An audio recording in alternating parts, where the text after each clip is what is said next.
बिस्मिल्लाहिर्रहमानिर्रहीम अस्सलाम वालेकुम रहमतुल्लाहि व बरकातुहू। अल्लाहुम्मा सल्लि अला मुहम्मद व आलि मुहम्मद। रब्बि इश्रह ली सदरी व यस्सिर ली अमरी वहलुल उक़दतम मिन लिसानी यफ़क़हू क़ौली। आमीन। ख़वातीन हज़रात, आप देख रहे हैं कुतुब ऑनलाइन और मैं हूं बिलाल कुतुब। और आज का दिन जो होता है वो हमारा होता है आपकी कॉल्स का, और हमारे साथ होते हैं कोई ऐसी शख्सियत जो कि आपको हदीयतन मुफ्त मशवरा देते हैं, और वो तिब के बारे में होता है। आज हमारे साथ जनाब डॉक्टर आतिफ़ काज़मी भाई हैं। अस्सलाम वालेकुम डॉक्टर साहब, खैरियत से हैं आप? डॉक्टर साहब को कहा जाता है कि माहिर अमराज़ जिल्द है। जब कोई माहिर होता है तो उसको कहते हैं कंसल्टेंट। मैं इंग्लैंड की बात कर रहा हूँ। तो जब वो माहिर जो है वो कंसल्टेंट से आगे चला जाता है तो उसको कहते हैं मिस्टर। ऐसा है, उसको मिस्टर कहते हैं। फिर तो आप हैं जनाब मिस्टर आतिफ़ काज़मी साहब, क्योंकि ये कंसल्टेंट्स जो है बहुत से इस वक्त लाहौर में वो इनके तालिब इल्मों में से हैं। डॉक्टर साहब, लेकिन आपकी इजाज़त से आज हम कॉल्स लेंगे और हमारा टेलीफोन नंबर जो है वो आपके सामने चल रहा है। दो ताज़ियत जो है वो आज सुबह की खबर मिली, हमारे लाहौर में जो रहने वाले हैं ख़ास तौर पे वो तमाम लोग जानते हैं कादरी सिलसिले को, और खैर सारी दुनिया में जानते हैं। ज़ईम कादरी साहब जो हैं इनका आज इंतकाल हुआ है। ये लाहौर की एक बड़ी मारूफ़ शख्सियत हैं, और मारूफ़ शख्सियत इस तरह से भी कि एक सिलसिला है कादरिया का तो है, लेकिन एक तसव्वुफ़ का सिलसिला और एक मजहबी शख्सियत के हवाले से भी मैं इनको बहुत पुराना जानता हूँ। शेख ज़ुबैर साहब कसूर वाले जो हैं वो हमें लेकर जाते थे। इनके यहाँ कोई ऐसे बुज़ुर्ग थे, मुझे अब याद नहीं, मैं बहुत उस वक्त छोटा था, जो कमरे में रहते थे और कमरे से बाहर नहीं निकलते थे। तो उनकी बैत की हुई थी शेख ज़ुबैर साहब ने, और शेख ज़ुबैर साहब भी जिस तरह की तवज्जो करते हैं, अल्लाह ताला उनको ज़िंदगी और सेहत दे, कमाल आदमी है। ज़ईम साहब ने सियासत में भी हिस्सा लिया, एक्स MPA थे, लेकिन इंतहाई साफ़ किस्म की बात है। इसलिए साफ़ आदमी के साथ आपको पता है ट्रेजिडीज़ भी होती हैं, और उसकी ज़िंदगी स्ट्रेस में भी बड़ी गुजरती है।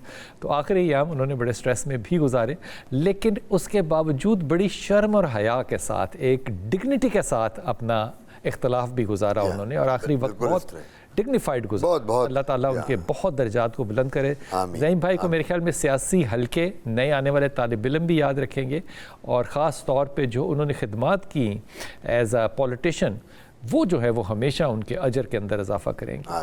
फिर हमारी एक बहुत ही प्यारी उनको मैं क्या कहूँ, वालदा भी थी, वो हमारी बहन भी थी, वो हमारी बेटी भी थी, और वो सबसे ज़्यादा हमारी दोस्त भी थी, ताबिंदा आपा कराची में नात खां थी। और क्योंकि अहले ज़ुबान थी, आपको पता है अहले ज़ुबान होना, कहना एक अलग बात है, होना एक बड़ी और बात है। तो वो नात गोई के अंदर जो उन्होंने असलूब हमें सिखाया कि नात को, आपको पता है वो एक चैनल के ऊपर प्रोग्राम करते थे जिसमें हम नात खान को सेलेक्ट करते थे सारे महीने में, उन्होंने असलूब सिखाया। और अमजद साबरी जो थे उन्होंने तो उनसे मार भी खाई हुई थी, वो बाकायदा वो चपेट शपूट लगा देती थी आम तौर पर बैठी, बड़ी ज़ईफ़ थी, बहुत कमज़ोर थी, लेकिन मोहब्बत थी बहुत ज़्यादा। और यकीन कीजिए कि जब भी वो स्टूडियो में आती थी तो सारे लोग उनके घुटनों को हाथ लगा के फिर उनको उठाते थे। आंखें कमज़ोर थी बहुत आखिरी अयाम में उनके, लेकिन फिर भी वो आया करती थी और अपना हिस्सा डालती थी। बुज़ुर्गी की वजह से पढ़ नहीं सकती थी, नात को पढ़ना एक सांस लगता है, ताकत लगती है, लेकिन हर रमज़ान मुझे याद है जितने रमज़ान उनके साथ हमने कराची में गुजारे, ताबिंदा आपा 2 मिसरे ज़रूर पढ़ती थी, कहती थी कि ये हदिया अकीदत जो है ना, ये अहले बैत के सदक़े में मैंने रसूल पाक सल्लल्लाहु अलैहि वसल्लम को देना ही देना है। ऐसी मोहब्बत करने वाली, क्योंकि वो कहती थी कि मेरे पास कोई फ़न नहीं है, मुझे जितनी इज़्ज़त और आबरू मिली है वो इनके सदक़े में मिली है। मोहब्बत करने वाली खातून, अल्लाह ताला उनके भी दर्जात बहुत बुलंद करे। ये दोनों शख्सियात और हस्तियाँ जो हैं हमेशा इंशाअल्लाह ताला हमारी दुआओं में बहुत याद रहेंगी। ज़ईम भाई जो थे वो आतिफ़ काज़मी साहब के भी बहुत ज़्यादा जानने वाले थे। कैसा पाया आपने ज़ईम भाई को? बहुत, ज़ईम भाई के साथ मेरा बहुत, मैं लाहौर में है जिमखाना क्लब जी, तो जिमखाना क्लब में जब से ये पॉलिटिक्स में थे तो मुझे भी शौक़ है, तो इलेक्शन लड़ते रहे। तो ज़ईम भाई स्ट्रेट फॉरवर्ड आदमी, उनकी फैमिली, उनकी बेगम, उनके आना, बातचीत करना, बड़ा सीधे आदमी। और कोई गलत बात होती थी तो उस पर उनको गुस्सा आ जाता तो हमें उन्हें ठंडा करना पड़ता था। हम कहते थे ओ ज़ईम छोड़ यार, और नहीं छोड़ क्या मतलब यार, ये तो गलत बात है, मुल्क चलेगा इस तरह, मुल्क इस तरह कर रहे हैं, वो कर रहे हैं। और जब से वो फिर पॉलिटिक्स में आए थे ज़ईम भाई, उस वक़्त से तो वो बहुत ही रिजिड हो गए थे, और इसी वजह से उनके डिफरेंसेस भी नून से हो गए थे। और फिर देन ही हिमसेल्फ वॉलंटरली वो जिस प्लेटफॉर्म पे जाते थे कहते थे मुझसे झूठ नहीं बोला जाता, मैंने तो जो बात है दूध का दूध और पानी का पानी, तो मैंने उसको मजाक किया ज़हीम को, हमारी एज ग्रुप का था, तो मैंने कहा ज़हीम यार, मैंने कहा इस मुल्क में जो तू बात कर रहा है ना, दूध का दूध पानी का पानी, वो बड़ा मुश्किल है। तो मैंने कहा कि ये जाके वो तू मुंह पे टीवी चैनल्स पे बात करते हो सीधी खुल के, तो कहता है यार बात सुन, जिंदगी मौत उसके हाथ में है, रिज्क उसके हाथ में है, इज्जत सब, तो कहता है कि किस चीज़ से डरना, जब उसकी इतना उनको था कि यार जब सब कुछ उसकी ज़ात में है, अल्लाह पाक की, मुझे कोई परवाह नहीं। कादरी सिलसिला था जी, कादरी डरने वाले का, बिल्कुल वो वाले, तो वो माशाल्लाह क्या बात है, अल्लाह उनकी मगफरत करे और अल्लाह ताला उनको दर्जात उनके बुलंद। हमारा टेलीफोन नंबर आपके साथ में है, आप कॉल कर सकते हैं और अपनी जिल्द के बारे में, डर्मेटोलॉजी के बारे में, कोई भी मसाइल आपके हों, आपके बच्चों के हों, जिसके भी हों, आप डॉक्टर साहब से बात कर सकते हैं। डॉक्टर साहब, सीजनल चीज़ें होती हैं स्किन के साथ, क्योंकि आपने फरमाया था कि सबसे बड़ा ऑर्गन जो है जिस्म का वो स्किन है। सीजनल चीज़ें कैसी होती हैं? मसलन अब सीज़न चेंज हो रहा है लाहौर का, तो किस तरह की चीज़ें एक्सपेक्ट करें हम? जी, बिस्मिल्लाहिर्रहमानिर्रहीम। देखिए जी, बात सबसे बड़ी ये है कि मैं हर प्रोग्राम में जब भी कभी आपके साथ आता हूँ तो मैं बताता हूँ कि skin is the largest organ of the body, इससे बड़ा वही कोई नहीं। और मैं ये कहा करता हूँ, the skin of the face is the passport to the society. यानी जल्द जो है स्किन की, फेस की, ये हमारा पासपोर्ट है। एवरीथिंग, हमें गुस्सा है तो यहाँ से पता चल रहा है, खुशी है तो यहाँ से पता चल रहा है, हमें गम है बहुत, हमने कोई मार्का मार लिया तो चेहरा हमारा ग्लो करेगा, ब्लश कर रहा है। तो इस वजह से जो स्किन है ये सबसे पहले आपको बता देती है कि आपको क्या हो रहा है। हाँ, आप देख के लोगों को ये क्यों कहते हैं कि क्या वजह यार तुम आज बड़े डिप्रेस लग रहे हो, क्या वजह यार, कोई वजह है, आज तुम्हारा चेहरा उतरा हुआ है। कई दफ़ा आप कहते हैं यार आज तो क्या बात है भाई, कोई लॉटरी निकल आई है, क्या हो गया तुम्हें। सो जिल्द को देखकर हम लोग, पूरी दुनिया असेस करती है कि जी आपका ये जो बॉडी लैंग्वेज एक अंग्रेजी का लफ्ज़ है, आपने अक्सर सुना होगा। हम ये कहते हैं जी मैंने आज बिलाल भाई की बॉडी लैंग्वेज से जज किया कि आज बिलाल भाई ढीले हैं, वो क्या बॉडी लैंग्वेज, क्या आप यूं करके बैठ रहे थे, आप you, know, that body language means your skin. आपका मैंने चेहरा देखा और मैंने असेस कर लिया, मैं कहा जी आज बिलाल भाई गड़बड़ है, कोई आज लग रहा है चुप है, आज आप बात चेहरा भी उतरा हो। सो एवरीथिंग यहाँ लिखी होती है इस चेहरे के ऊपर, गुस्सा है यहाँ है, खुशी है यहाँ। तो सीजनल चेंजेस भी सबसे पहले स्किन पे आती हैं। अब ये वेदर लाहौर में चेंज हो रहा है, सर्दियों से हम निकल गए, धुंधों से निकल गए, फॉग, स्मॉग, जो ये सारी चीज़ें थी। नाउ इज द वेदर जो ट्रांजिशनल वेदर है। अब हम ये क्या हो रहा है आजकल, स्किन हमारी को जो ड्राइनेस स्किन की थी कुछ बेहतर होनी शुरू हो जाएगी, पानी पीना हमने अब ज़्यादा शुरू कर देना है। वेदर हमारा ऐसा चेंज, लेकिन जो एलर्जीज और ड्राई जो है ना, खारिश, वो रहती है इस वेदर में। चेहरा जनरली ड्राई रहता है, चेहरे पे अक्सर औकात हमें थोड़ी इचिंग या खारिश होती रहती है और बंदा फील करता है कि यार स्किन मेरी जो है ना, मुझे कोई मॉइस्चराइज़र यूज़ करना चाहिए। सब सारी बॉडी पे किया जा सकता है मॉइस्चराइज़र? जी, मैं तो मरीज़ों को ये कहता हूँ, जो पेशेंट आते हैं, कोई मरीज़ ये कहता है डॉक्टर साहब मेरी स्किन फेस की बहुत ड्राई है, तो मैं कहता हूँ यार जो मॉइस्चराइज़र लगाना है ना, वो खाली फेस पे नहीं लगाना, द होल बॉडी, पूरी की पूरी बॉडी पे। मॉइस्चराइज़र का नुकसान तो नहीं है ना कोई, तो वो आप पूरा लगाएं, वो स्किन को सॉफ्ट रखती है। लेकिन सबसे बड़ी बात है कि जब भी आपकी स्किन ड्राई हो, वाटर इनटेक बढ़ाएं, पानी। वाटर इनटेक ज्यादा से क्या मुराद है? वाटर इनटेक गर्मियों में 2.5 to 3 लीटर ऑफ वाटर, पानी पीना गर्मियों में, ये बड़ा ज़रूरी है। लेकिन मैं ये क्या करता हूँ, खाली वाटर नहीं, जूस, हर तरह, फ्रूट्स, फल, यानी आपका जितना जूस अंदर, विटामिन सी, आजकल मौसमी माल्टे का सीजन है, किनू का सीजन है, इसमें विटामिन सी बहुत आपके लिए नेचुरल है। जी नेचुरल है। शबीर हमारे साथ हैं। जी शबीर, अस्सलाम वालेकुम। जी वालेकुम सलाम सर, क्या हाल है सर? खैर अल्लाह का, आप सुनाइए, खैरियत से हैं आप? जी सर अल्हम्दुलिल्लाह। अच्छा सर, मुझे ये मसला है, मेरे ये घुटनों के पास मुझे पहले खारिश हो रही थी जी। आपके कहाँ पे? घुटनों पे? जी जी जी जी, खारिश सर, वो खारिश होते तो सर ये बाद में सर ऐसा वो सर दाग बड़े बड़े धब्बे बन गए। फिर मैंने एक स्पेशलिस्ट साहब थे, डॉक्टर साहब थे, तो मैंने इलाज कराया, वो ठीक हो गए। लेकिन सर जैसे ही वो 3-4 महीने गुजरे, दोबारा फिर खारिश होती है, फिर दोबारा दाग बन जाते हैं। जैसे वो डॉक्टर साहब ने कहा ये चंबल की एक निशानी है। अच्छा, आपकी उम्र कितनी है? मेरी उम्र है जी 52 ईयर थी। कितनी? 52। आपको शुगर तो नहीं है? नहीं सर, शुगर भी नहीं है। और ब्लड प्रेशर? नहीं सर। आप स्मोकिंग तो नहीं करते? नहीं सर, नहीं बिल्कुल नहीं सर। और ये जो खारिशा बता रहे हैं सिर्फ आपको घुटनों पे है, नीज पे है? जी पहले एक पाँव पर, दूसरे पाँव पे हो गई, लेकिन सर ये निशान बढ़ जाते हैं। लेकिन सर जैसे मैं दवाई इस्तेमाल करता हूँ डॉक्टर साहब की, ठीक हो जाता हूँ, लोशन लगाता हूँ, मरहम लगाता हूँ, लेकिन सर जैसे ही मैं दोबारा खत्म कर देता हूँ, 2 महीने बाद दोबारा फिर हो जाती है। ठीक है, मैं जवाब दे जी, चंबल मैं जवाब दे रही। जी जी जी जी, आपने शबीर आराम से सुनना, फोन रख दो। ये इनको एक्जिमा है, एक्जिमा, कॉन्टेक्ट डर्मेटाइटिस भी कहते हैं, चंबल उर्दू में चंबल कहते हैं। कॉन्टेक्ट भी हो जाता है। देखिए होता ये है बिलाल भाई कि हम लोग कपड़े पहनते हैं, ड्रेस पहना होता है, आपने भी मैंने भी, हम सब लोग, हमारा ड्रेस का जो मटेरियल होता है ना वो बड़ा मैटर करता है। अब लोग आगे मुझे कहते हैं डॉक्टर साहब मैं ये जुराबें जो हैं अगर मैं वुलन पहन लूं तो मुझे एलर्जी है, एक कहता है मुझे पॉलिएस्टर के साथ है, एक कहता है मुझे नायलॉन के साथ है। इसी तरह जो हम लोग कपड़े पहनते हैं, ये कपड़े अगर हमारी स्किन को वो मटेरियल सूट ना कर रहा हो, जो कपड़ा पहना इरिटेट, तो वो एक्जिमा बना देता है जिसको हम चंबल कहते हैं, और वो फिर हम खारिज करते रहते हैं उस एरिया पे।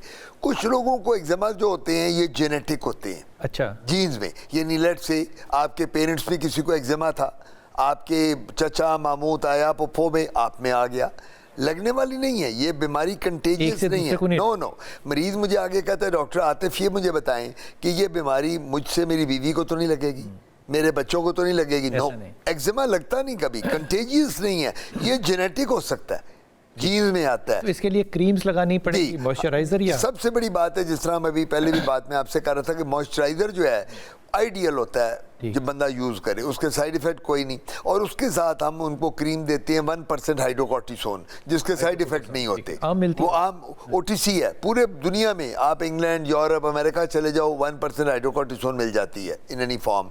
और मॉइस्चराइजिंग क्रीम लगाएं और कोशिश ये करें कि जो चीज़ उसको इरिटेट कर रही है कि कपड़ा है, कोई कुछ लोग वो अपना अंडर गारमेंट्स पहनते हैं, कुछ लोग जो हैं उनका ड्रेसिंग ऐसी है कि जिसके बाद वो आ जाता है, उसको अवॉइड करें। बिल्कुल ये बात, ये डॉक्टर साहब की बात जो है ना, ये आमतौर पे लोग सोचते नहीं है कि कपड़ों से आपको स्किन का रिएक्शन हो सकता है।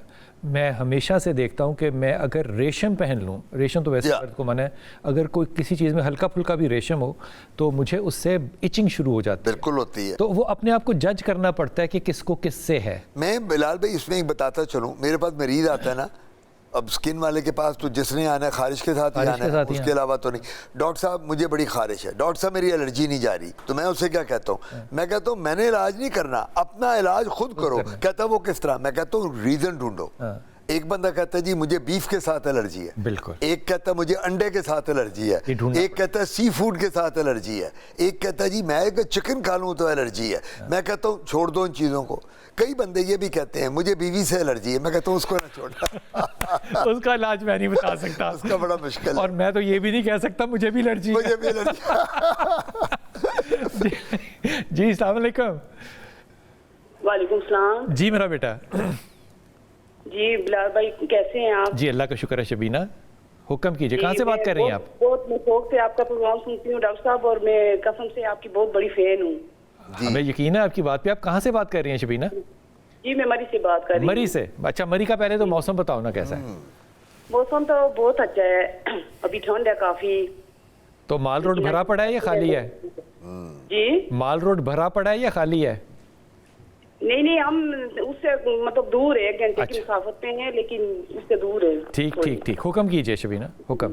तो डॉक्टर साहब मुझे आपसे भी बात करनी है, डॉक्टर साहब से भी बात करनी है, और आपसे भी बात करनी है। जी हुक्म कीजिए, आप हुक्म कीजिए। पहले तो डॉक्टर साहब से बात कर ली हूँ। ये 5-6 साल से ना, तो मेरी चेहरा इतना अच्छा था, साफ था, फेयर था मेरी लुक, तो 5-6 साल से ना अचानक मुझे चेहरे पे छाइयाँ आ गई। अच्छा, उम्र कितनी है आपकी? उम्र मेरी 38 साल। 38? जी मैरिड है आप? जी जी। बच्चे कितने हैं? जी बच्चे नहीं हैं। बच्चे नहीं हैं। 38 आपको कोई हार्मोनल इश्यूज हैं, कोई गायनेकोलॉजिकल प्रॉब्लम, कोई मेंस्ट्रुअल इरेगुलरिटीज? नहीं नहीं डॉक्टर साहब कुछ भी नहीं। आप वर्किंग लेडी हैं कि हाउसवाइफ हैं? जी हाउस वाइफ हूँ। आपका बाहर एक्सपोजर कितना रहता है धूप में? तकरीबन दिन सारा बाहर ही गुजरता है, धूप में ही, गाँव में रहते हैं तो। अच्छा धूप में रहता है, ठीक है जी, मैं जवाब दे। ठीक है, अगली बात कर लो बेटा। सब ये मतलब चेहरे पे इतनी जलन होती है ना कि ये सर्दियों की धूप में मैं बर्दाश्त नहीं कर सकती, तो डर्मेटोलॉजिस्ट के पास गई थी, तो वो दवाइयाँ देते हैं, तो वक्ती तो थोड़ी लाइट हो जाती है छाइयाँ, लेकिन बाद वो गर्मियों में ज्यादा नुमायाँ हो जाती हैं। अगर आप किचन में जाएं, हीट में जाएं या धूप में बैठे तो चेहरा लाल तो नहीं होता, इरिटेशन तो नहीं होती चेहरे पे? बहुत ज्यादा होती है। ठीक, बिल्कुल ठीक है। ओके शबीना, अगली बात कर लो बेटा। जी मैं आपसे बात करनी है। एक तो अपने भांजे के बारे में पूछना है, दूसरा अपने शोर के बारे में बात करनी है। डॉक्टर साहब कोई कारोबार का मसला है। किसका मसला है? दुकान है कॉस्मेटिक की, तो कारोबार नहीं चल रहा। तकरीबन 2 साल से ना बिल्कुल वो कारोबार ठप हुआ हुआ है। नाम क्या? शौहर का नाम क्या बेटा? आबिद हुसैन। आबिद शरीफ आदमी है, अल्लाह का शुक्र अदा करो पहले तो तुम ये, और आबिद से कहना कि वो सूरह इखलास पढ़े, अल्लाह करम कर देगा, नथिंग टू वरी। अभी आपने फ़ोन रख देना है और आपने डॉक्टर साहब की बात जो है वो टेलीविज़न पे सुननी है मेरा बेटा। डॉक्टर साहब ये जलन वाली बात जो कि बड़ी ख़ास थी, इसकी ये बड़ी कॉमन प्रॉब्लम है। अच्छा। हमारी ख़वातीन जो हैं जिनको स्याहियाँ पड़ जाती हैं, हम इसको मलेज़मा कहते हैं। मलेज़मा, स्याहियों को मलेज़मा कहते हैं, जो हमारा डेमेटोलॉजिकल नाम है। इसी तरह एक दफ़ा मैं अपने स्टूडेंट्स को पढ़ा रहा था, तो वो पेशेंट आई, मैं आउटडोर में मियो में होता था तब, तो मैं जब पढ़ाता था तो मैंने कहा भाई इसको मलेज़मा है, तो वो कहती नहीं मैं मुलाजमा तो नहीं हूँ जी, मैं घर में होती हूँ, मैं मुलाजमा नहीं हूँ। अच्छा। तो वो हम इसको मलेज़मा। अब ये जो बात इन्होंने की है बड़ी इंपॉर्टेंट बात है। मेरे पास इनन्यूमरेबल औरतें आती हैं जो मैरिड हैं या इवन अनमैरिड हैं कि डॉक्टर साहब मैं जब किचन में जाऊँ तो जो किचन की हीट है उससे बर्निंग होती है। फिर कहती हैं जब मैं धूप में जाऊं, जिस तरह ये बता रही हैं, तो उनको हीट है। अब ये स्किन अल्लाह ताला ने हर एक को डिफरेंट दी है। आपकी और है, मेरी और है, आपकी बेगम की और है, बच्चों की और है, सबकी स्किन तो एक जैसी नहीं होती। अच्छा, कुछ लोग ऐसे होते हैं जिनकी स्किन हाइपर सेंसिटिव होती है, वो जब धूप में जाएंगे चेहरे पे लालगी शुरू हो जाती है, उसको हम कहते हैं एरिथीमा। उसके बाद हल्की हल्की इरिटेशन होती है। हीट में किचन में जाएंगे, सर्दियों में अगर बहुत हीटर के सामने बैठे हैं यूँ बिल्कुल तब भी होती है। तो ऐसी स्किन के लिए बेस्ट क्या होता है, एक तो हम उनको कहते हैं कि जब बाहर निकलो सन ब्लॉक लगाओ, दैट इज़ वेरी इंपॉर्टेंट। उसके बाद फ्रूट्स और जूसेस का इस्तेमाल बहुत ज़्यादा ज़रूरी है, और ये हाई प्रोटीन डाइट कम कर दें, मतलब ये जो है ना प्रोटीन्स कम कर दें, जिस तरह, और ये जो बड़ा गोश्त है, बिल्कुल जी हाँ, हरीसा, निहारी, सिरी पाए, और ये गुजरांवाले वालों का हम मजाक करते होते हैं कि वो वाले खाने वो हम कम कर दें, और वो जो बट और कश्मीरी बिरादरी वाले लोग हैं वो भी कम कर दें। तो ये डाइट जेनेटिकल है, ये जेनेटिक है, ये होती जेनेटिक है। और सबसे बड़ी कंट्रोल किससे? नंबर 1 डाइट से, नंबर 2 फ्रूट्स एंड जूसेस ज़्यादा लें, सन एक्सपोजर को कम करें। अच्छा, अब एक खातून मुझे कहती डॉक्टर आते किचन में, अब मैं किस तरह ना जाऊँ? मैंने घर में खाना पकाना है, बच्चे हैं, मियाँ सब है, हम ये नहीं कहते किचन में जाना बंद कर दो। मैं उनको ये कहा करता हूँ जिसको हीट के साथ है ना बहुत, वो कोशिश करे कि सुबह पहले टाइम में खाना भी बना ले, चीज़ें कर ले, पहले टाइम में किचन का काम मुकम्मल कर ले, ताकि उसको पीक आवर्स में जो हीट के हैं उसको किचन में जाके प्रॉब्लम ना हो। बाकी वो पानी ज़्यादा लें, हमारे पास दवाइयाँ अवेलेबल होती हैं। मैं जिस तरह पहले कहा था मॉइस्चराइजिंग लोशन है, इन खातून को हम दे सकते हैं, ये वो लगा लें। और फिर हमारे पास ऑइंटमेंट्स होती हैं जो हम देते हैं जिसके साथ स्किन। लेकिन अगर आप ये प्रोटीन कम कर देंगे ना डाइट में से, प्रोटीन सबसे ज़्यादा जो है वो बड़े गोश्त के अंदर, ये बिल्कुल बड़े छोटे गोश्त के अंदर है, फिर मुर्गी के अंदर है, फिश के अंदर भी है, लेकिन फिश आप ले सकती हैं प्रोटीन के तौर पे। अंडे कम कर दें अगर लेती हैं तो, अंडे में जो जर्दी है उसको थोड़ा कम कर दें। जर्दी के साथ भी योक में प्रोटीन होती है। और बड़ा गोश्त जो है ना बीफ, उसको तो बिल्कुल जीरो कर दें, मिनिमम कर दें, वो हीट पैदा कर देंगे तो इससे आपको बहुत फ़ायदा होगा। लेकिन सन में आमतौर पर मरी के लोग जो है वो धूप में बहुत बैठते हैं, इसलिए आप गौर कीजिएगा कि मरी के लोगों को आम तौर पर ना बड़ी अर्ली एज में झुर्रियाँ, बिल्कुल क्या कहते हैं, उनकी रिंकलिंग होती है और झुर्रियाँ पड़ जाती हैं, और वो फिर स्किन उनकी सैग कर जाती है अर्ली एज के अंदर भी। मरी के रहने वालों का ये प्रॉब्लम है। आपको जाना है अगर धूप में तो आपने सन ब्लॉक लगाना है। और वो खवातीन जो चूल्हे की गर्मी का जिक्र कर रहे हैं, डॉक्टर साहब कह रहे हैं अर्ली में कर लें, दोपहर तक। हमारे घरों में हमेशा ऐसे कॉन्सेप्ट था कि सुबह 10 बजे तक दोपहर की पक गई होती। एग्जैक्टली, मैं ये बात तो लेकिन आजकल चूल्हों के ऊपर रखने वाले ना ऐसे बर्तन आ गए हैं जिनसे चूल्हे की हीट जो है वो देचकी से बाहर नहीं निकलती। ये ऑनलाइन भी अवेलेबल है, उनका भी आप इस्तेमाल कर सकते हैं। दुरे शहवार है हमारे साथ। अस्सलाम वालेकुम दुरे शहवार। जी वालेकुम बिलाल भाई, आप कैसे हैं? करम अल्लाह का मेरी प्यारी बहन। हमारे डॉक्टर हफीज भाई को भी बहुत बहुत सलाम और आज मुबारक। और बड़ी खुशी हुई बिलाल भाई, आपसे बड़े अरसे दराज तरफ थी कि मैं अपने कुतुब अल्लाह भाई से बात करूं। आज अल्लाह ताला ने मेरी बात करा दी। सलामत रहिए। एक तो मेरे बेटे का मसला है, उसको सोराइसिस का है, उसके लिए कुछ बताइए। और कुतुब भाई उसके पढ़ने के लिए कुछ दुआ बताएं कि वो रियल एस्टेट का काम करता है, सौदा होता है और होते होते रह जाता है। आपके बेटे की एज कितनी है? मेरा बेटा 49। 49। आपकी फैमिली में, यानी आपके हस्बैंड की, आपकी फैमिली में किसी को सोराइसिस है? नहीं, मेरी ससुराल में तो नहीं था। मेरे अम्मी की तरफ मैके में मेरे वालिद को एक्जिमा था। एक्जिमा था। आप और आपके जो मियाँ हैं कज़न है आपस में? नहीं, हम लोग कजन नहीं है। कज़न नहीं है, ठीक है जी। और आपके बच्चे को कब से सोराइसिस है? मेरे ख्याल में तकरीबन 6-7 साल हो गए। ठीक है जी, मैं जवाब दे दूँ। अच्छा मेरा बेटा, आपने फ़ोन रख देना है और आपने टेलीविज़न पे डॉक्टर साहब की बात सुनी। सोराइसिस क्या चीज़ है जी, डॉक्टर? सोराइसिस को हम उर्दू में अपरस कहते हैं। अपरस जी, ये लोग अक्सर इसको चंबल कहते हैं। अच्छा। हम चंबल नहीं कहते। ये मेरे वालिद अल्लाह बख्शे शबीर साहब कहा करते थे मरीज को पंजाबी में कि मच्छी दे चाने मगर छिलके डिग देने। ठीक ठीक ठीक। यानी अब सर में बिल्कुल खुश्क हो जाती है स्किन। सर की स्किन में अक्सर लोग कहते हैं मुझे डैंड्रफ है। जब वो हमारे पास आते हैं तो वो डैंड्रफ नहीं होती, सोराइसिस होती। सोराइसिस वो बीमारी है जो ऑटो इम्यून है और जो जेनेटिक है। तभी मैं पूछ रहा था कि फैमिली में किसको है, तो उन्होंने कहा कि मेरी वालदा की साइड पे था किसी को। ये लगने वाली बीमारी नहीं है। पहली बात तो सोराइसिस का ये बता दें, कंटेजियस नहीं है। अल्लाह ना करे इसका कैंसर नहीं बनता, इससे मौत वाक़या नहीं होती, बड़ा रेयर है कोई प्रॉब्लम ऐसी कॉम्प्लिकेशन। लेकिन ये क्रॉनिक है, ये चलती चली जाती रहेगी। ये कहते हैं it plays hide and seek with the patient. आ गई चली गई, आ गई चली गई। इसका इलाज सिर्फ मॉइस्चराइजेशन? इसके मॉइस्चराइज नहीं, दवाइयाँ भी हैं। अब हम दे रहे हैं दवाइयाँ। हमारे पास बहुत पुरानी दवाइयाँ भी हैं। मेथोट्रेक्सेट है, उसके बाद हमारे पास साइक्लोस्पोरिन है, उसके बाद हम इम्यूनोसप्रेसिव्स हैं, सब देते हैं। अब लेटेस्ट इसके बायोलॉजिकल एक ट्रीटमेंट आ गई है। टीके आ गए हैं। एक टीका कोई 70-75 हज़ार रुपए का आता है, बड़ा महंगा टीका है। लेकिन उनके भी साइड इफेक्ट होते हैं, तो हमें पहले सारी इन्वेस्टिगेशन करानी पड़ती है और वो देख के। लेकिन फिर भी अगर वो टीके अगर हम लगाएं, कोई 10-12 लाख रुपए का पूरा कोर्स है उन टीकों का over a period of 4-5 months, अगर वो लगा दें तो सोराइसिस फिर भी वापस आ जाएगी। लेकिन वो जब आएगी तो वो 6-8 माह 10 माह जो रिलैप्स होता है उसका, या जो रिकरेंसेस होती हैं, वो ज़रा टाइम ज़्यादा के बाद आती है और सिवेरिटी बहुत कम हो जाती है। सोराइसिस की जो सबसे बड़ी एक प्रॉब्लम आती है बीमारी की, वो ये है कि जॉइंट इन्वॉल्वमेंट हो जाती है। जॉइंट्स, ये जॉइंट हमारे यूं हो जाएंगे, पाँव के, हाथों के, चलना फिरना, जिस तरह रूमेटॉइड आर्थराइटिस में होते हैं। हमें फिर जॉइंट पेन के लिए ये बायोलॉजिक इस वक्त पूरी दुनिया में सबसे लेटेस्ट ये हैं जो हम ये लोगों को दे रहे हैं, और इनके बहुत अच्छे। लेकिन हर बंदा इनको अफोर्ड नहीं कर सकता। 10-12 लाख का पूरा कोर्स करना मुश्किल है, और फिर साइड इफ़ेक्ट भी हैं। लेकिन एक बात जो सबसे ज़रूरी है कि ये बीमारी लगने वाली नहीं है, छूत की नहीं है। और अगली बात मैं ये कहूँगा कि जिस फैमिली में सोराइसिस हो वो कज़न मैरिजेस ना करें। जिस ख़ानदान में सोराइसिस हो वो कज़न मैरिज बिल्कुल ना करें। कज़न मैरिज वैसे भी आजकल बहुत ज़्यादा जो है वो रिकमेंड नहीं की जाती। लेकिन ये बात अपनी जगह ठीक है कि वो इंजेक्शन 10-12 लाख के हैं और वो इलाज जो है वो यानी कि बेहतरी की तरफ चला जाता है, ये बात दुरुस्त है। और वो जो जॉइंट्स वाली बात डॉक्टर साहब ने की है, ये एज के साथ जाके देखने में आया कि ये ऐसा होता है।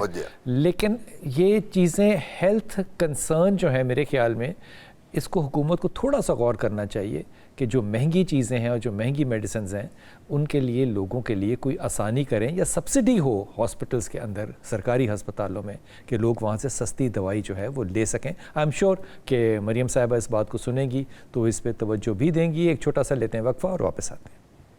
बिस्मिल्लाहिर्रहमानिर्रहीम। जनाब हमारे साथ हैं डॉक्टर आतिफ काज़मी और हम बात कर रहे हैं जिल्द के ऊपर, अमराज जिल्द के ऊपर, और हमारा टेलीफोन नंबर आपके सामने है, आप हमें कॉल कर सकते हैं और डॉक्टर साहब से मशवरा ले सकते हैं। जी अस्सलाम वालेकुम। कॉलर। वालेकुम अस्सलाम। जी मेरा प्यारा बच्चा। जी भाई सुनाएं, क्या हाल है? ठीक है, करम करम अल्लाह का। अरे कहाँ से बात करिए बेटा? जी मैं चकवाल से बात कर रही हूँ। जी हुक्म कीजिए। जी मैंने ये पूछना है कि मेरी स्किन पे कोई भी चीज सूट नहीं करती। क्या नहीं सूट करता? कोई भी चीज लगाऊं ना, कोई भी क्रीम लगाऊं, मॉइस्चराइजर लगाऊं, कोई भी सन ब्लॉक लगाऊं, तो वो सूट नहीं करता। बड़ी अच्छी बात है। इसका मतलब है अल्लाह ताला ने इतनी अच्छी स्किन बनाई है, आपको जरूरत ही नहीं कुछ लगाने की। वो स्किन बहुत ज्यादा ड्राई रहती है, धोने के बाद स्किन अकड़ सी जैसी जाती है, टाइट हो जाती है। आपकी एज कितनी है बेटा?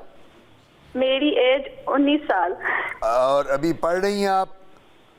जी अभी मैंने FA किया। क्या किया? FA कंप्लीट किया। FA कर लिया है। तो आपका बाहर कितना निकलना है, कॉलेज यूनिवर्सिटी में आना जाना धूप में? और जी आपका बाहर कॉलेज जब जाती थी, एफए किया है, तो वहाँ धूप में कितना एक्सपोजर था आपका? धूप में क्या था? आपकी आवाज थोड़ी धूप clear में आप नहीं आ कितना, धूप में कितना जाती हैं आप? रही। धूप में इतना ज्यादा नहीं जाती, कम ही। अच्छा, ये जो इरिटेशन है ये सारे जिस्म पर है आप कह रही हैं या चेहरे पे? नहीं नहीं नहीं, सिर्फ स्किन पे, चेहरे पे। चेहरे पे? जी जी चेहरे। मैं जवाब दे देता हूँ। ओके, मेरा बेटा फ़ोन रख देना और सुनना डॉक्टर साहब की बात टेलीविज़न पे। पहली बात तो ये है कि 19 साल की यंग बच्ची है, कॉलेज जाती थी, अभी कहती मैंने एफए किया है। अब होता ये है कि मैं जिस तरह पहले बात प्रॉब्लम हो सकते हैं। ओह बिलाल भाई, आप इस एज की बात करते हैं, बच्चा पैदा होता है तो पैदाइश पे प्रॉब्लम होते हैं। सही बात। मेरे पास यानी डिलीवरी करवा के औरत, यानी आज डिलीवरी हुई है तो रात को मेरे क्लिनिक पे होती है बच्चे को लेके कि डॉक्टर साहब ये तो बच्चे की स्किन सारी लाल हुई है, इसकी स्किन बच्चे का 1 दिन का 2 दिन का बच्चा है। स्किन प्रॉब्लम तो from the day of birth till the time of death skin problems आपको रह सकती हैं। इसी तरह जो ये बच्ची बात कर रही है बड़ी कॉमन। से क्या मतलब? नहीं, सूट होता ये है। अब प्रॉब्लम ये आती है कि हमारे लोगों को ये नहीं पता कि उनकी स्किन टाइप क्या है और उनमें एग्जैक्टली। अब देखे ना, आप मुझे कहते हैं डॉक्टर साहब मेरी बेगम मेरे बच्चे और मैं एक ही साबुन यूज कर रहे हैं, एक ही शैम्पू यूज कर रहे हैं, सबकी स्किन डिफरेंट, एक ही हम सन ब्लॉक यूज कर रहे हैं, मैं आपसे एग्री नहीं करूंगा। मैं कहूँगा बिलाल भाई ये आप ज्यादती कर रहे हैं अपनी फैमिली के साथ। बेगम की स्किन और है, बच्चों की स्किन और है, आपकी स्किन और है, सबके लिए। अच्छा, अब आप लोगों को ये पता होना चाहिए कि जब डर्मेटोलॉजिस्ट के पास जाएं, क्या आपकी स्किन ऑयली है, क्या आपकी स्किन ड्राई है, क्या आपकी स्किन मीडियम है। डर्मेटोलॉजिस्ट ये जज कर लेते हैं। वो हमारा काम ही यही है, हमने किया। अब मुझे 45 साल हो गए हैं, मैं तो लोगों की हिस्ट्री भी नहीं सुनता, मैं तो शक्ल देख के बता देता हूँ कि भाई तुम्हारी स्किन ये। आपके वाले साहब भी ऐसे। वो डैडी भी ये करते थे, डैडी तो बैठने भी नहीं देते थे। बिल्कुल, डैडी तो मरीज को अल्लाह बख्श देखते थे। इसी तरह एक दफा बड़ा मजा, एक मरीज आया तो डैडी ने कहा, मुझे कहा, मैं देखता है, डैडी ने कहा इसके मुंह पे स्याहियां लिख दो। मैंने लिखा, कहते मेरी बात तो सुने। डैडी कहते क्या बात सुनूं, तुम्हारे तो मुंह पे स्याहियां। कहते नहीं जी मैं मरीज नहीं हूं, मैं इनकम टैक्स डिपार्टमेंट से नोटिस लेके आया हूं। अब सांस तो लेने दें, आप तो हर बंदे को मरीज समझ लेते हैं। तो डैडी की बातें इस तरह। तो मैं मरीजों को ये कहा करता हूं कि जब आप आए, अब ये बच्ची जो है इस कहती मेरी स्किन ड्राई है, तो हमें क्या करना है, मॉइस्चराइजिंग लोशन लगाइए बच्ची, और फ्रूट्स और जूसेस और फल का इस्तेमाल ज्यादा करें। और जो ये क्योंकि चेहरे पे इस बच्ची के ज्यादा प्रॉब्लम है, तो इस बच्ची को चाहिए कि जब बाहर निकले अपने डर्मेटोलॉजिस्ट से बात करें कि मैंने सन ब्लॉक कौन सा लगाना है। हम इनको वो गाइड करेंगे, हम इनको लोशन देंगे, स्किन बिल्कुल ठीक हो जाए। ये बेटा बड़ी अहम बात है कि आपने डर्मेटोलॉजिस्ट से मिलना है, अच्छे वो गली वाले डॉक्टर से नहीं, जो पे होता है।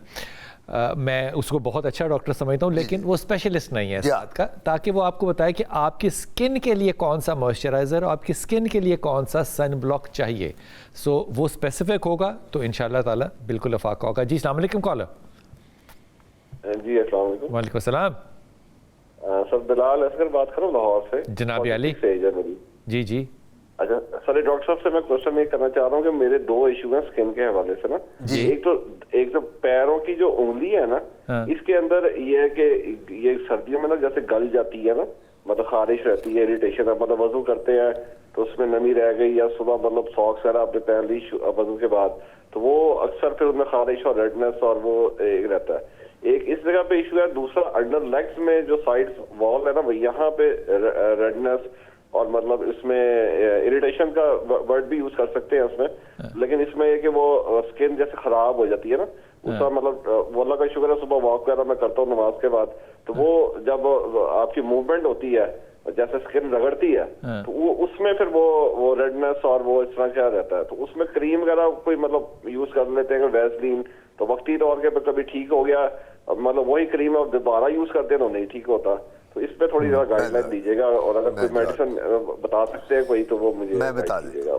एक तो बिलाल, मैंने ना डॉक्टर साहब से इंफॉर्मेशन लेने के बाद ना डेटा के तौर पे ना मैंने कई दफ़ा चेक किया कि मेरे जो इलाके की जहाँ मस्जिद है उसमें 90% जो नमाजी है ना, उनके पाँव की उंगलियों के अंदर फंगस है। बिल्कुल ठीक।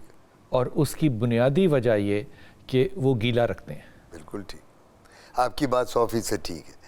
और यही मैं इनको कहने लगा था। मैं तो कई दफ़ा आपके बारे मुझे फिक्र होता है, मेरे सामने क्लिनिक ना शुरू कर दें आप, इतना तजर्बा आपका स्किन का हो गया। अब आपने बताया था कि ये फंगस मैंने बताया था, और मैंने आपको एक स्टडी बताई थी, साउथ अफ्रीका में जोहानिसबर्ग एक शहर है, वहाँ जो नमाजी पढ़ते हैं मुसलमान, वो वहाँ कार्पेटेड होती हैं मसाजिद, अगर आप बाहर गए होंगे देखा होगा, तो वो जो सारे वजू करते हैं जब वो उस कार्पेट पे चलते हैं तो सबको फंगस हो जाता है। हमारे यहाँ भी यही है। अब ये बिलाल इनका नाम जी, बिलाल भाई जो बात कर रहे हैं, इनकी प्रॉब्लम ये फंगस ही है, पाँव की उंगलियों में भी और थाइज में, ग्रॉइंस में, इनको हम ग्रॉइंस या थाइज कहते हैं। कई लोगों को आर्मपिट्स में होती है, खवातीन में अक्सर ब्रेस्ट एरिया में आ जाती है। अच्छा, अब प्रॉब्लम क्या आती है?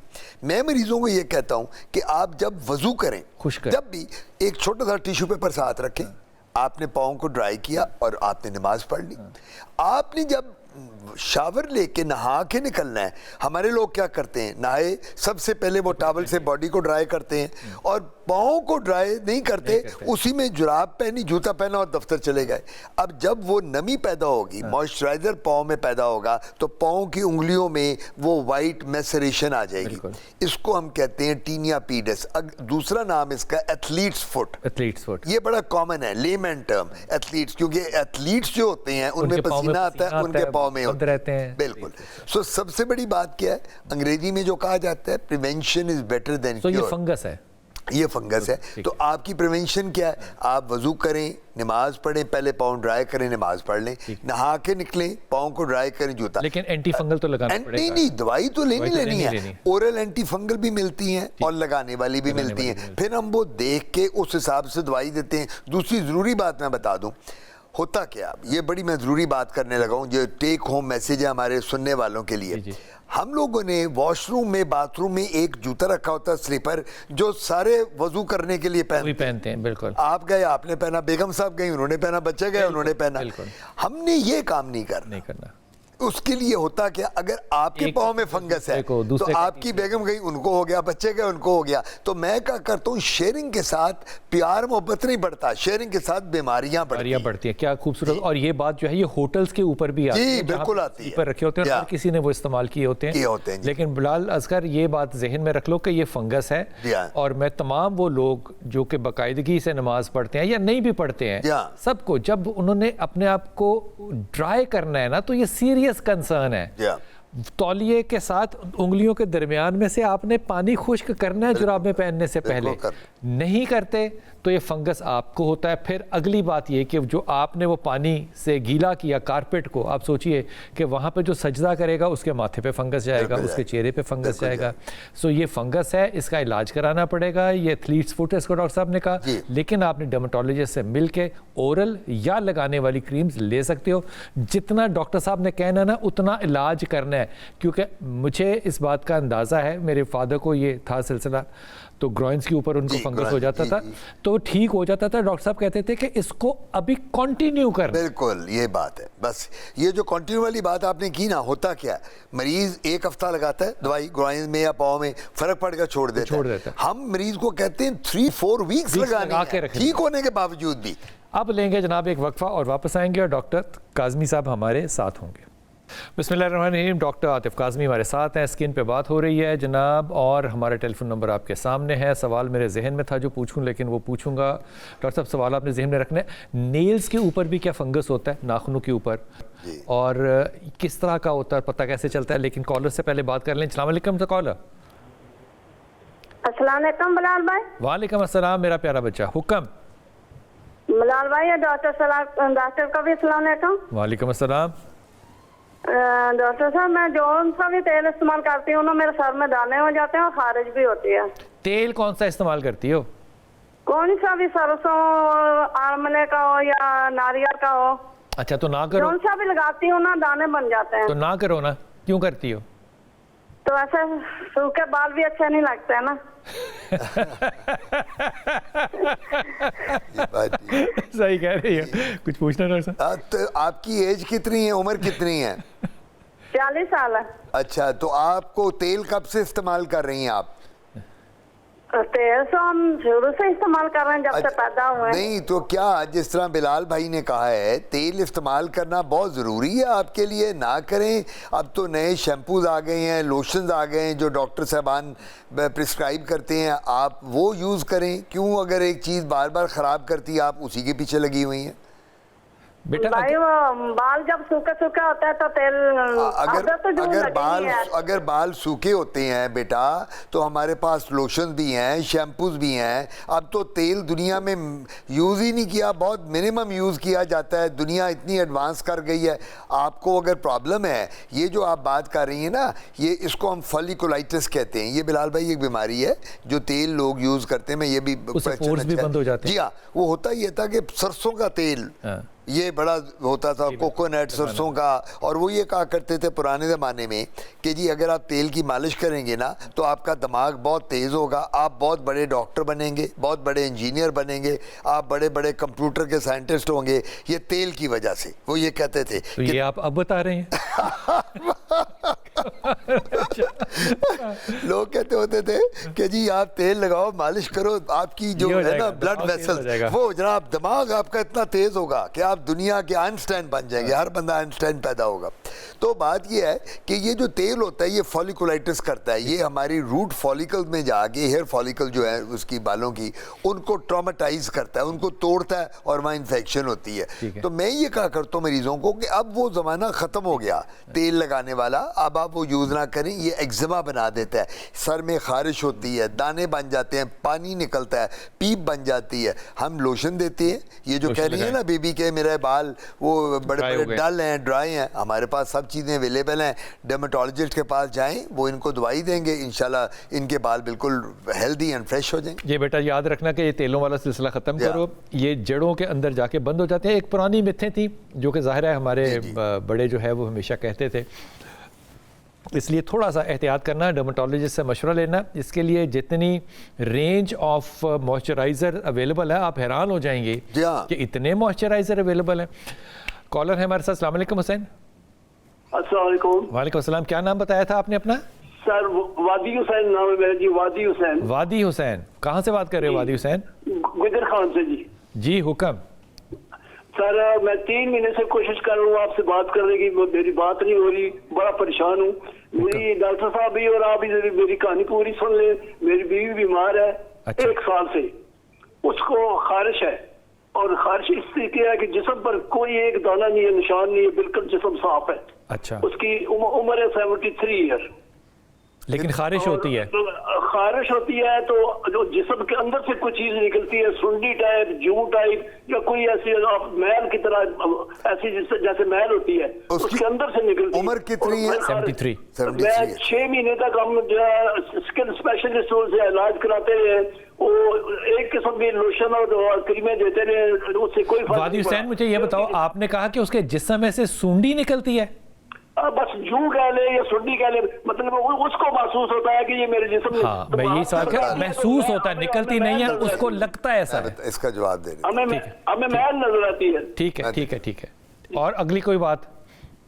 मैं बता रहा हूँ आपको। फिर उन्होंने हम चले गए रूहानी इलाज की तरफ, तो तकरीबन 4 महीने से मुफ्ती साहबान से तेल दम करा के, पानी दम करा के जिसम में गुसल कर रहे हैं, पी रहे हैं, लेकिन उससे फर्क कोई नहीं पड़ा। लगातार मेरे पास अभी बैठी है ऊपर जो छाती पर ऐसे मर रही है अभी, और उसके मैल निकल रही है। इनको शुगर है?